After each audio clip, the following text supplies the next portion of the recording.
special study committee that House Speaker Bill O'Brien created to look at liquor operations has spoken.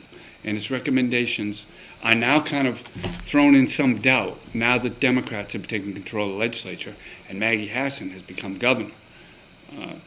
Governor-elect Hassan did voice support for one of the centerpiece recommendations, which was to collapse the State Liquor Commission, which has 3 full-time commissioners, into one kind of CEO type and a deputy commissioner.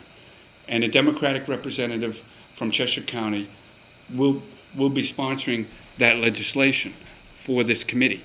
It'll be interesting to see what kind of support that will have. Some of the recommendations of this committee, I don't believe the legislature will adopt. One thing it said was that the Liquor Commission, which is right now an enterprise fund, should go back into the state budget.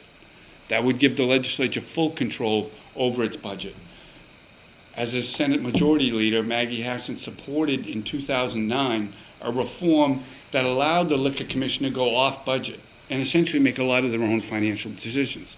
The argument at the time was it's a $600 million monopoly in the state. It ought to be able to run more like a business. This committee that studied the issue essentially said it ran more like a rogue agency, making a lot of questionable personnel and management decisions. And this is why they want to bring it back. But if you bring it back onto the budget, it actually adds spending on the budget, $140 million or so over the 2-year period. I'm not sure that's what Governor-elect Hassan wants to do, which is automatically increase state spending by that amount of money without getting anything as a result, just a paper transfer. Don't think that will happen.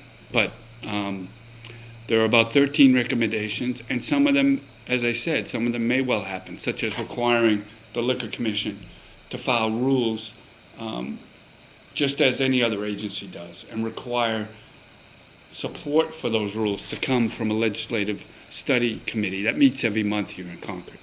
So I suspect that recommendation probably will be adopted.